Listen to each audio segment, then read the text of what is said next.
ఇప్పుడు మనము బాబా గారి యొక్క జ్ఞానామృతం కంటిన్యూ చేద్దాము. ఆలోచన రహిత స్థితిలో ఉంటూ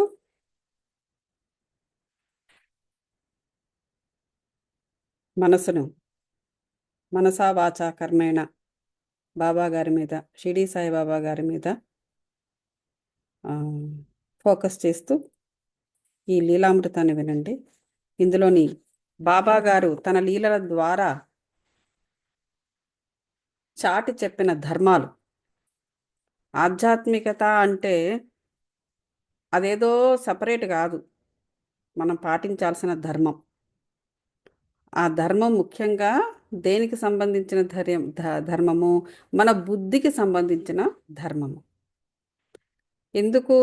ఎందుకంటే మనం ఎప్పుడు కూడా మనసుకి బుద్ధికి మధ్యలో ఊగిసలాడుతూ ఉంటాం. మనసు అది చెయ్యి ఇది చెయ్యి అని చెప్తూ ఉంటుంది.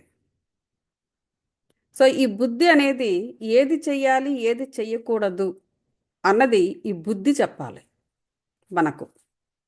ఈ బుద్ధి గనక పని చేయలేదనుకోండి, అప్పుడు ఏమవుతుంది? మనసు ఎటు పక్క తీసుకెళ్ళిపోతే ఏ దారిలో అది వెళితే ఆ దారిలో మనం వెళ్ళిపోతాం. సరే, అక్కడికి వెళ్ళినా కూడా ఏదో అది కూడా ఒక కర్మ చేయడమే కదా, దాని నుంచి కూడా జ్ఞానం తీసుకోవచ్చులే. చేసిన కర్మ నుండి జ్ఞానం తీసుకోవచ్చు అన్న విషయం మీకు ఎప్పుడు తెలుస్తుంది మానవుడికి?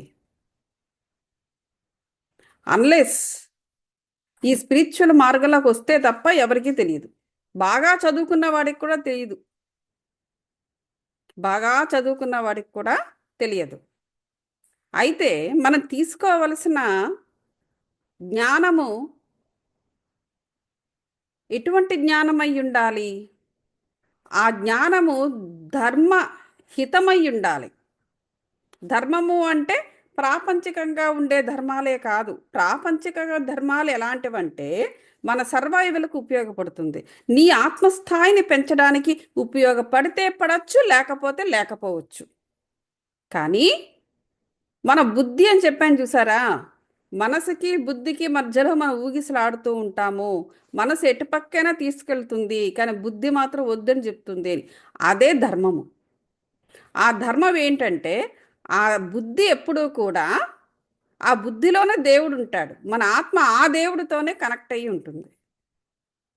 అందుకే మా పుట్టగానే మన ఒక స్పిరిచువల్ కోర్సులో మేము చదివిన కోర్సులో ఆధ్యాత్మిక పుత్రుల గురించి ఉంటుంది, ఆధ్యాత్మిక తల్లి గురించి కూడా ఉంటుంది, గర్భాశయం అనేది ఎందుకు అనేది కూడా ఉంటుంది.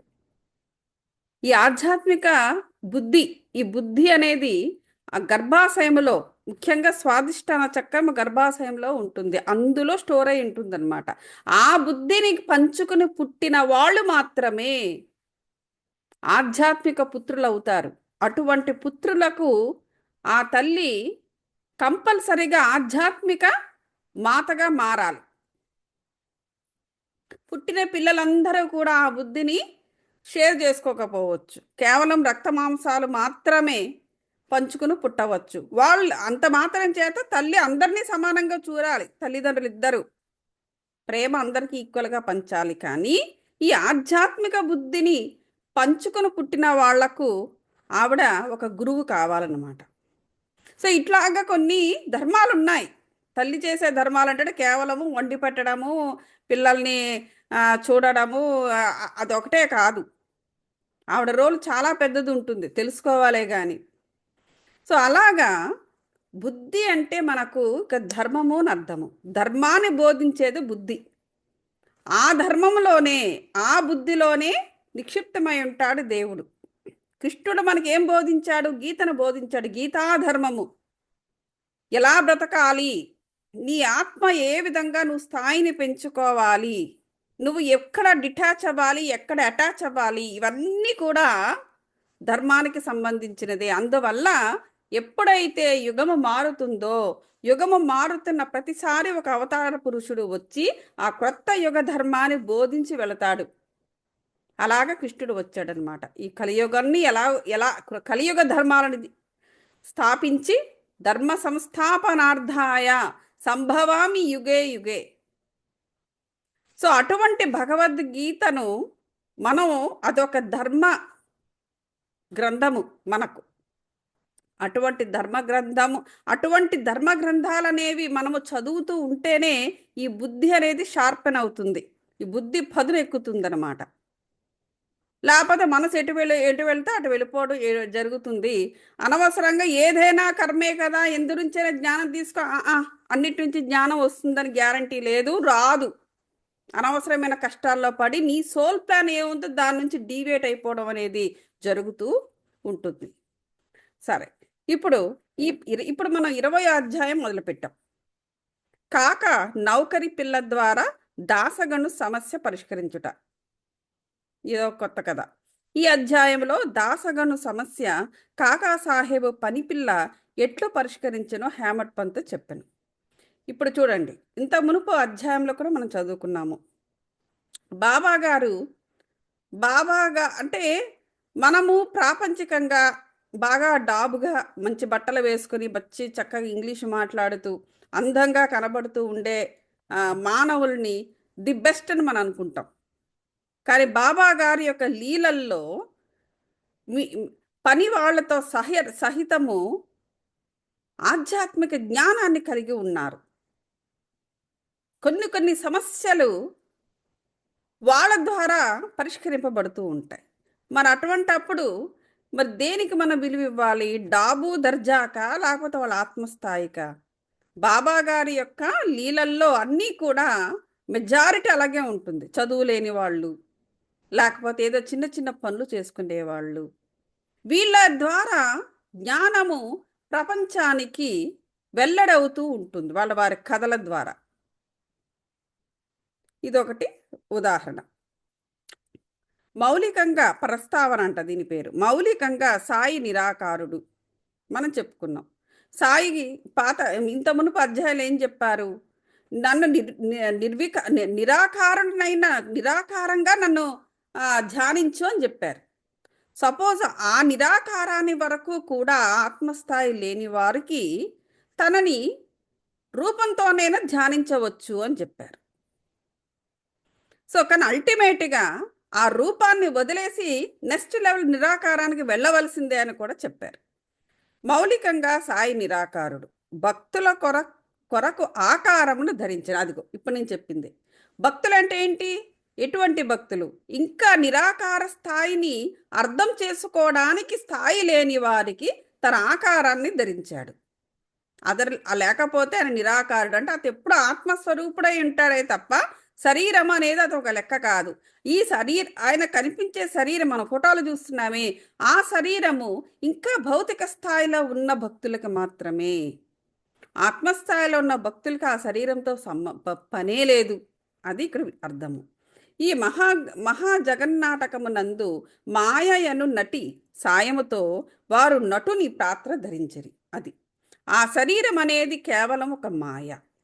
ఆ మాయని ఎందుకు ఆశ్రయించారు అంటే దిగువ స్థాయి అంటే భౌతిక స్థాయిలో ఉన్న భక్తులను కూడా తన దగ్గరకు తీసుకోవడానికి వారి కోసము ఈ మాయని అనుసరించి ఆశ్రయించి, మాయ అనేది ఒక నటి కదా, ఆ నటిని ఆశ్రయించి తాను కూడా నటుడిలా శరీరాన్ని ధరించారు వారి కోసము. సాయిని స్మరించి ధ్యానింతుముగాక. షిరిడీకి పోయి అచ్చటి మధ్యాహ్న హారతి పిమ్మట జరుగు కార్యక్రమమును జాగ్రత్తగా గమనింతుము. హారతి అయిన పిమ్మట సాయి మసీదు బయటకు వచ్చి గోడ ప్రక్కన నిలిచి ప్రేమతోనూ దయతోనూ భక్తులకు ఊది ప్రసాదమును పంచిపెట్టుచుండెను. చాలా బుక్స్లో కూడా చూశాను నేను. అది గోడకి ఇలా చేరబడి ఉండి ఆయనతో పాటు ఆయన శిష్యులందరూ కూడా నిలబడి ఉంటారు. ఒక ఆయన ఇలాగా గొడుగు పట్టుకుంటారు. ఆ ఫోటో మనకి చాలా ఈజీగా దొరుకుతూ ఉంటుంది ఇంటర్నెట్లో కానీ ఎక్కడైనా సరే. ఆయన ఎప్పుడు కూడా ఆ గోడ దగ్గర అలాగే నిలబడుతూ ఉండేవారట, ఆ గోడకు చేరబడి. కాబట్టి అది చాలా ఫేమస్ పాపులర్ ఫోటో అన్నమాట. సో అలా వచ్చి ఇంకా ఎప్పుడు హారతి అయిన తర్వాత అలాగే గోడ దాపున అలాగే నిలబడుతూ ఉండేవారు. బాబా భక్తుల చేతులతో పిడికిళ్లతో ఊదిపోయిచు బాబా భక్తుల చేతులలో పిడికిళ్లతో ఊదిపోయిచు వారి నుదుటిపై తమ చేతులతో ఊది బొట్టు పెట్టుచుండేది. అది. ఆయన ఎప్పుడు కూడా ధుని అనేది ఉంటుంది గాబట్టి ఆయన మసీదులో ఆ ఊదీని ప్రతి భక్తుని యొక్క చేతిలో పోస్తూ, ఆ చేతులతోనే ఊదీతో బొట్టు పెడుతున్నారంట వారికి. వారి హృదయమున భక్తుల ఎడ అమితమైన ప్రేమ. బాబా భక్తులు బాబా భక్తుల నీ క్రిందకి విధముగా పలకరించుచుండెను. అన్నా మధ్యాహ్న భోజనమునకు పొమ్ము. బాబా నీ బసకు పో. బాపు భోజనము చేయము. చూడండి ఎంత ఆయన ఆయనే పరమాత్మ. పరమాత్మ లీలలు చూపిస్తున్నారు. అయినా సరే తన భక్తులకు ఎలాంటి పేర్లు పెడుతున్నారో చెప్పండి చూడండి. అన్నా భోజనానికి వెళ్ళు. బాబా నీ బసకు పో. బాపు అంటే తండ్రి నువ్వు భోజనం చేయుము అని ఈ విధంగా తన భక్తులను పిలుచుకుంటూ ఉంటారంట. ఈ విధంగా ప్రతి భక్తుని పలకరించి ఇంటికి సాగనంపుచుండెను. ఇప్పటికీ అది అంతయు ఊహించుకొన్నచో ఆ దృశ్యములను గాంచి సంతసించవచ్చును. అంటే ఇది హేమట్ పంత్ మనకు రాస్తున్నాడు కదా తన మనసులో మాట. వానిని భావనకు తెచ్చుకుని ఆనందింపవచ్చును. మనోదృశ్యమున సాయిని నిలిపి వారిని ఆపాదమస్తకము ధ్యానింతుము. వారి పాదములపై పడి సగౌరవంగా ప్రేమతోనూ వినయముగా సాష్టాంగ నమస్కారం అనర్చుచు ఈ అధ్యాయంలోని కథను చెప్పెదం. ఇక్కడ చూడండి ఈశోపనిషత్తులో ఒక భాగం చెప్పారు. ఈశోపనిషత్తు. ఈ ఈశోపనిషత్తు అనేది చిన్న ఉపనిషత్తుల్లో ఒకటి, కానీ చిన్న ఉపనిషత్తు అనమాట. ఇది ఇందులో ఒక విషయం గురించి క్లుప్తంగా చెప్తాను. ఒకప్పుడు దాసగను ఈశోపనిషత్తుపై మరాఠీ భాషలో వ్యాఖ్య వ్రాయుటకు మొదలుపెట్టను. మరాఠీ భాషలో ఒక వ్యాఖ్య దానిపైన ఏదో రాశాడంటే ఏమిటది? మొట్టమొదట ఈ ఉపనిషత్తు గూర్చి క్లుప్తముగా చెప్పెదము. వేద సంహితలోని మంత్రములు కలుగుటచే దానిని మంత్రోపనిషత్తు అని కూడా అంటారు.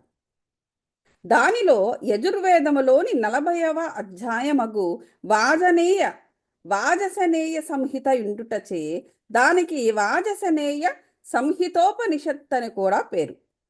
వైదిక సంహితలుండుటచే దీనిని ఇతర ఉపనిషత్తులన్నిటిలో పెద్దదియగు బృహద్ధారణ్యకోపనిషత్తు ఈశా వాస్యోపనిషత్తుపై వ్యాఖ్యయని పండితుడగు సాత్వలేకర్ గారు భావించుచున్నారు. ప్రొఫెసర్ రాసడేగా ఇట్లనుచున్నారు.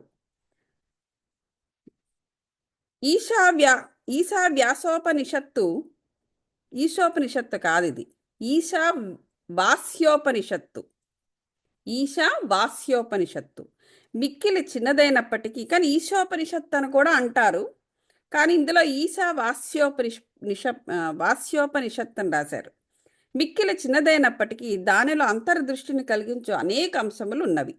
18 శ్లోకములలో ఆత్మగూర్చి విలువైన అపరూపమగు వర్ణన, అనేక ఆకర్షణలకు దుఃఖములకు తట్టుకొనగల స్థైర్యము, ఆదర్శ యోగీశ్వరుని వర్ణన ఇందుయున్నవి. తరువాత కాలమున సూత్రీకరింపబడిన కర్మయోగ సిద్ధాంతముల ప్రతిబింబమే ఉపనిషత్తు. తుదకు జ్ఞానమునకు కర్మలకు సమన్వయముగారున్న సంగతులు చెప్పబడినవి. ఈ ఉపనిషత్తులోని సారాంశమేమన జ్ఞాన మార్గమును కర్మయోగమును సమన్వయము చేసి చెప్పుట. ఓకే, ఇది 18 శ్లోకాలు ఉన్నాయంట. ఇది ఆత్మ గురించి విలువైన అపురూపమైన వర్ణన చేసిన ఉపనిషత్తు. అనేక ఆకర్షణలకు దుఃఖములకు తట్టుకొనగలిగే స్థైర్యము గల ఆదర్శ యోగీశ్వరుని వర్ణన అందులో ఉన్నవి. అంటే ఏంటి? ఒక ఆదర్శ యోగీశ్వరుడు అనేవాడు ఎలా ఉండాలి అన్నది ఈ వ్యాసోపనిషత్తులో ఉంది. ఈ ఆదర్శ యోగీశ్వరుడు అనేవాడు ఎలా ఉండాలంట? అనేక ఆకర్షణలకు దుఃఖములకు తట్టుకునే స్థైర్యము కలిగి ఉండాలి. చూడండి, అనేక ఆకర్షణలు ఎక్కడ కలుగుతాయి? భౌతిక ప్రపంచంలో. అనేక అంటే ఇంకా దానికి ఇంత 1000, 100, 2000 అని అట్లాంటివి ఏం లేవు. అనేక ఆకర్షణలు ఉన్నాయి. అనేక మానవ మనస్తత్వాలు, మానవ జీవన విధానాలు, ఇలా అనేక ఆకర్షణలకు, వాటి వల్ల కలిగే దుఃఖములకు తట్టుకొనగలిగే స్థైర్యము గల వాడు ఆదర్శ యోగీశ్వరుడవుతాడు.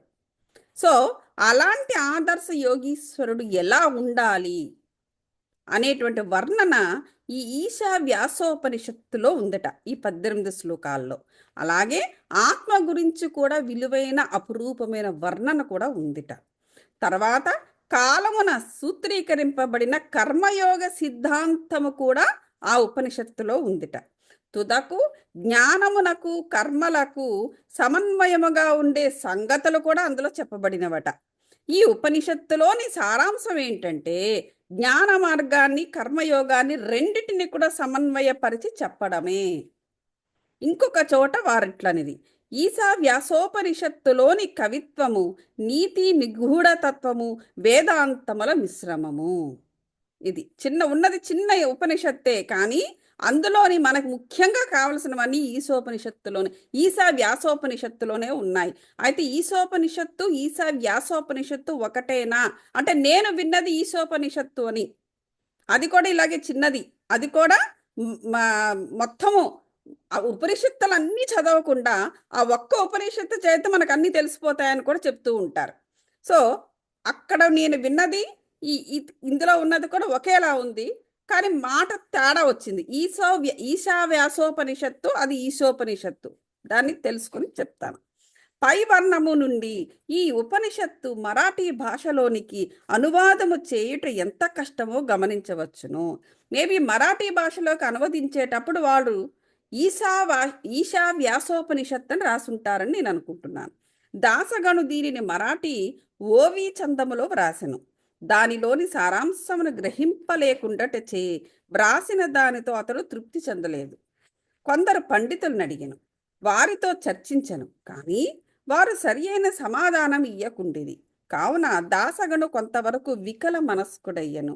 అంటే ఏంటంటే ఆ ఈశా వ్యాసోపనిషత్తుని మరాఠీ భాషలో అనువదించాలని ఈయన కోరిక, దాసగను మహారాజుది. కానీ అది కష్టమైపోయింది, అనువాదం చెయ్యలేకపోయారట. సరైన కొంతమంది పండితులను కూడా కలిసి అడిగితే వారు కూడా సరిగ్గా హెల్ప్ చేయలేకపోయారు. అందువల్ల వికల మనస్కుడై ఉండెను. సద్గురువే బోధించుటకు యోగ్యత సమర్థత కలవారు. ఇంకా ఫైనల్గా అప్పటికి ఇంకా బాబా గారు ఉన్నారు కాబట్టి ఇంకా ఆయన మించిన గురువు ఎవరున్నారు?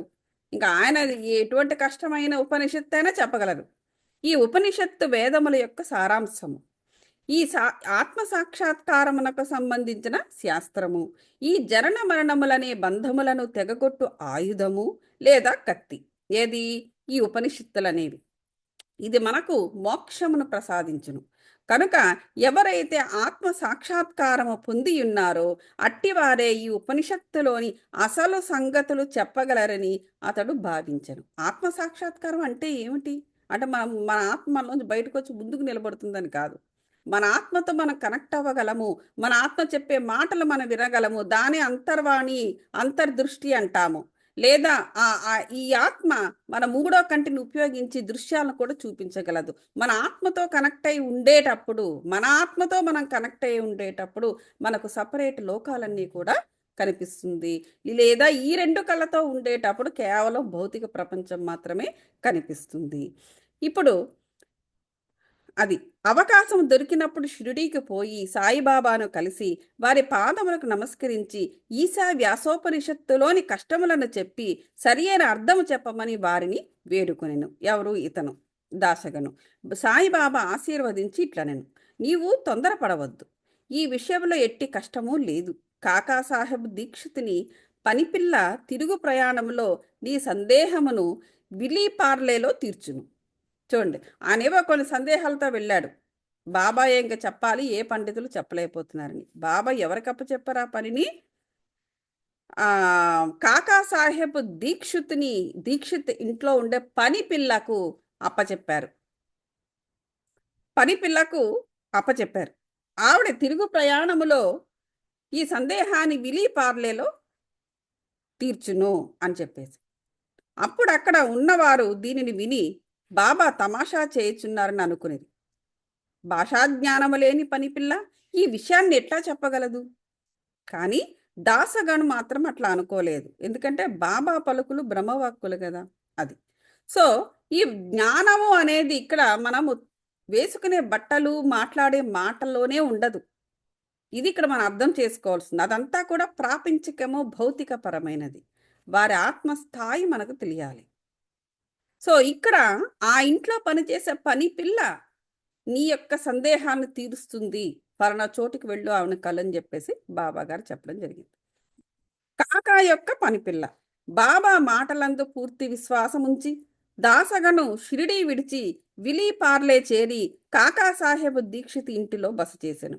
ఆ మరుసటి దినముదయము దాసగను నిద్ర నుంచి లేవగానే ఒక బీద పిల్ల చక్కని పాటను మిక్కిలి మనోహరముగా పాడుచుండెను. చూడండి ఒక్క క్షణం. కాబట్టి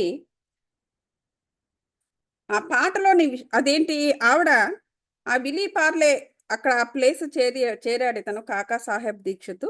ఒక ఇంట్లో బస చేశాడు. ఆ మరుసటి దినమన్న దాసగను నిద్రలేచి లేవంగానే ఈ బీద పిల్ల చాలా చక్కటి పాట మనోహరంగా పాడుతోందట. ఆ పాటలోని విషయం ఏంటంటే ఎర్ర చీరను వర్ణిస్తోంది. అది చాలా బాగుండెననియు, దాన్ని కుట్టు పని చక్కగా ఉండుననియు, దాని అంచులు చివరలు చాలా సుందరముగా ఉండెననియు పాడుతోంది. అది ఎర్ర చీర గురించి, దాని యొక్క బార్డర్ గురించి, దాని యొక్క తయారు చేసిన విధానం గురించి పాట పాడుతోంది. ఆమె చిన్నపిల్ల. ఆమె చింకి గుడ్డను కట్టుకొని పాత్రలు తోముచుండెను. ఆమె పేదరికము ఆమె సంతోష భావనను గాంచి దాసగను ఆమెపై జాలిగొనెను. ఆ మరుసటి దినము రావ్ బహదూర్ ఎంవి ప్రధాన్ తనకు దోవతల చాపులివ్వగా ఆ పేద పిల్లకు చిన్న చీరెమ్మని చెప్పాను. రావ్ బహదూర్ ఒక మంచి చిన్న చీరను కొని ఆ పిల్లకు బహుకరించెను. ఆకలితో ఉన్నవారికి విందు భోజనం దొరికినట్లు ఆమె అమితానంద పరవశరాలయ్యెను. ఆ మరుసటి దినమున ఆమె ఈ కొత్త చీరను ధరించెను. సంతోషముతో తక్కిన పిల్లలతో గిర్రున తిరుగుచూ నాట్యము చేశాను. అందరికంటే తాను బాగగా ఆడి పాడెను. మరుసటి దినము చీరను పెట్టెలో దాచుకుని మామూలు చింకి బట్ట కట్టుకుని వచ్చెను గాని ఆమె ఆనందమునకు మళ్ళీ వచ్చెను గాని ఆనందం మాత్రం లోటు లేదు. ఇక్కడ ఏంటి చెప్తున్నారంటే,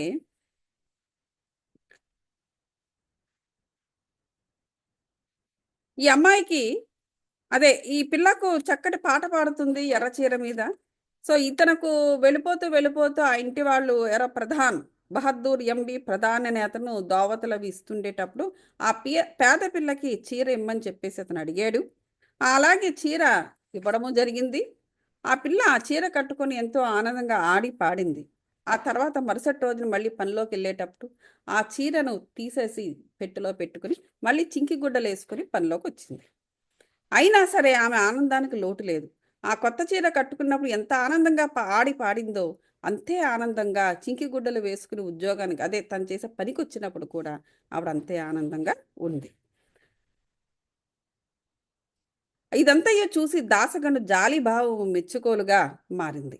ఓకే, ఇదంతా చూసి దాసగను చాలా గొప్పగా ఆనందించి మెచ్చుకోలుగా ఆ పాపని, ఎందుకంటే ఆమె యొక్క భౌతిక స్థితి ఏమున్నా కూడా మంచి చీర ఇచ్చిన చింకి గుడ్డల కట్టుకొని వచ్చిన ఆమె ఆనందంలో మాత్రం లోట్లేదు సుమి. తాను ఇంకా చీర తన చేతికి రాకముందు కూడా ఆ పాప ఆనందంగానే ఉంది. ఆ ఏదో ఒక చీర ఎర్ర చీర దాని యొక్క బార్డరు దాని గురించి, దాని వర్ణన గురించి, దాన్ని తయారు చేసిన విధానం గురించి పాట పాడుతూ హాయిగా తను ఇంటి పనులు చేసుకుంటోంది. అదే విధంగా చీర ఇచ్చిన రోజున అంతే ఆనందంగా ఆడిపాడింది. ఇప్పుడు మళ్ళీ దాని చీర తీసేసి మళ్ళీ చింకి గుడ్డలు కట్టుకుని నెక్స్ట్ డే పనిలోకి వచ్చినప్పుడు కూడా అంతే ఆనందంగా ఉందన్నమాట. కాబట్టి కష్ట సుఖాలు మనోభావాలు మన మనోవైఖరిపై ఆధారపడి ఉండునని అతడు గ్రహించను. అది దీన్ని బట్టి అతనికి ఏమైంది, ఇది ప్రాక్టికల్గా తెలియపరచడానికి బాబా గారు అక్కడ పంపించారు ఈయన్ని. కష్ట సుఖాలు అనేవి మనోభావాలు, మన మనోవైఖరి, మన మనోభావాలు అనేవి మన మనోవైఖరిపై ఆధారపడి ఉండునని అతను గ్రహించను. కష్టం అంటే కష్టము, నువ్వు ఎలాగ మానసికంగా నువ్వు అది ఎలా తీసుకుంటున్నావు అనే దాన్ని బట్టి ఉంటుంది. నువ్వు కష్టంగా తీసుకుంటే అదే నీకు కష్టమై వెనకాతల పడుతుంది. దాన్ని లైట్గా తీసుకుంటే ఏమీ ఉండదు. అది ఇక్కడ అంటే మన మనోభావాలు మన మనోవైఖరి మీదే ఆధారపడి ఉంటుంది. వైఖరి అంటే తీరుతెన్ను, నువ్వు ఆలోచించే విధానాన్ని బట్టి ఉంటుంది. నువ్వు ప్రతి బరువుగా నువ్వు తీసుకున్నావు అనుకో ప్రతి విషయాన్ని, నీకు ప్రతి చిన్న విషయం కూడా బరువు అయిపోతుంది. జీవితమే బరువు అయిపోతుంది. ఎందుకురా దేవుడాన్ని బతుకున్నాను అనిపిస్తుంది. అలా కాకుండా చిన్న చిన్న విషయాలే కదా అన్నట్టుగా పెద్ద విషయాలను కూడా సింపుల్ చేసేసుకుంటే లైఫ్ సింపుల్గా ముందుకెళ్తుంది. అది ఇక్కడ అనమాట. ఈ విషయముల గురించి దీర్ఘాలోచన చేశాను. అది అక్కడికి వెళ్ళిన తర్వాత ఆ ప్రాక్టికల్గా ఆ పాప చేత బాబా గారు చూపించడం జరిగింది. అది ప్రాక్టికల్గా చూసిన రోజున ఇతని మైండ్లోకి వెళ్ళింది అనమాట. లేకపోతే ఈయన బాధపడుతున్నాడు కదా, చిన్న విషయమే ఇది. ఏది ఓకే, అతను మరాఠీ భాషలో ఆ ఉపనిషత్తును అనువదిద్దాం అనుకున్నాడు. తనకు అర్థం కొన్ని రావటం లేదు. పండితులను అడిగితే చెప్పటం లేదు. కానీ ఇతను కురింగిపోతున్నాడు. అయ్యే నేను చేయలేప అని అదే బాధ. చాలా చిన్న విషయం అది. సో ఈ విషయం గురించి ఈ పాప యొక్క పరిస్థితి ఏమిటి? రెక్కాడితే గాని డొక్కాడని పరిస్థితి. ఆయన ఎంత ఆనందంగా ఉంది ఆ అమ్మాయి, అది చూపించారన్నమాట. ఈ విషయముల గురించి అప్పుడు ఈ విషయం గురించి దీర్ఘాలోచన చేశాడు ఈయన. భగవంతుడిచ్చిన దానితో మనం సంతోషించాలను. చూసారా, భగవంతుడిచ్చిన దానితో మనం సంతోషించాలి. భగవంతుడు మనల అన్ని దిశల నుండి కాపాడి మనకు కావలసినది ఇచ్చుచుండెను. కావున భగవంతుడు ప్రసాదించినదంతయు మన మేలు కొరకే అని గ్రహించవలెను. చూసారా, ఏమిచ్చినా కూడా, అతను ఇవ్వకపోయినా కూడా, ఏదైనా ఇవ్వలేదనుకోండి, మనం ఏదో ఆశిస్తామో అది ఇవ్వలేదు దేవుడు, ఇవ్వకపోతే నువ్వు కృంగిపోకూడదు. ఎందుకు ఇవ్వలేదో ఆయన నీ మంచు కోసమే ఇవ్వలేదు.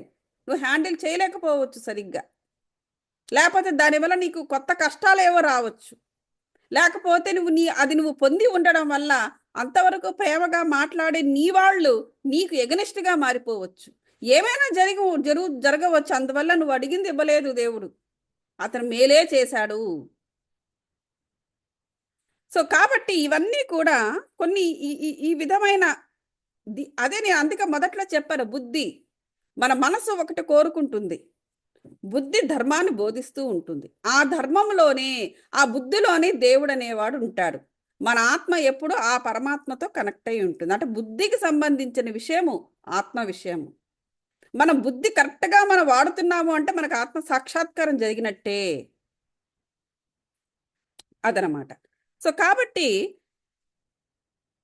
ఈ ప్రత్యేక విషయంలో ఆ పిల్ల యొక్క పేదరికము, ఆమె చిరిగిన చీర, కొత్త చీర, దాన్నిచ్చిన దాత, దాన్ని పుచ్చుకున్న గ్రహీత, ఇవన్నీ కూడా దానభావము, ఇవన్నీ భగవంతుని యొక్క అంశములే. భగవంతుడు ఇన్నిటి యందు వ్యాపించి ఉన్నాడు. ఇచ్చట దాసగను ఉపనిషత్తుల్లోని నీతిని అనగా ఉన్నదానితో సంతుష్టి చెందడము.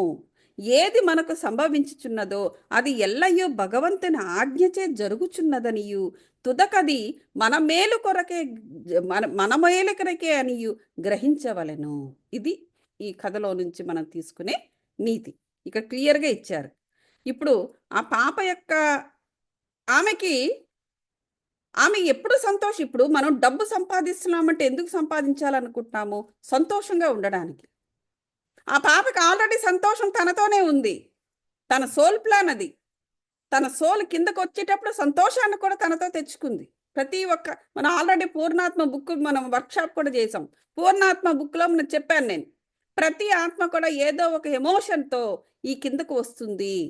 ఆ ఎమోషన్ని వాడే తన కర్మలు చేస్తూ దాని నుంచి జ్ఞానాన్ని, విజ్డమ్ని తీసుకుంటుంది అని మనము క్లియర్గా చెప్పారు. ఒక చాప్టరే ఉంది దానిపైన. అలాగా ఆ పాప సంతోషాన్ని తీసుకొచ్చుకుంది తనతో పాటుగా. అంటే దుఃఖాన్ని అధిగమించేసింది ఆల్రెడీ ఆ అమ్మాయి యొక్క ఆత్మ. అలాంటప్పుడు తనకి డబ్బుతో పనే ఉంది. డబ్బు ఉన్నా లేకపోయినా ఆవిడ సంతోషంగానే ఉంటుంది. ఎందుకంటే బాధను అధిగమించేసిన ఆత్మ స్థాయి కాబట్టి. అది ఇక్కడ మనకి తెలుసు. ఇవన్నీ కూడా భగవంతుని యొక్క అంశాలే. ఇక్కడ ఏంటంటే భగవంతుడు ఇన్నిట్లోనే వ్యాపించే ఉన్నాడు. ఇక్కడ మనం తెలుసుకోవాల్సింది ఏంటంటే ఈ ఉపనిషత్తుల్లో నీతి ఏమిటంటే ఉన్నదానితో సంతుష్టి చెందమని ఉపనిషత్తులు బోధిస్తున్నాయి. మనకి ఏది సంభవించుచున్నదో అది భగవంతుని యొక్క ఆజ్ఞచే జరుగుతుంది. తుదకది మనం మేలు కోసమే జరుగుతుందని నమ్మవలెను. సో మనం ఇక్కడ ఆపుదాము, మెడిటేషన్ చేద్దాం. ఓకే.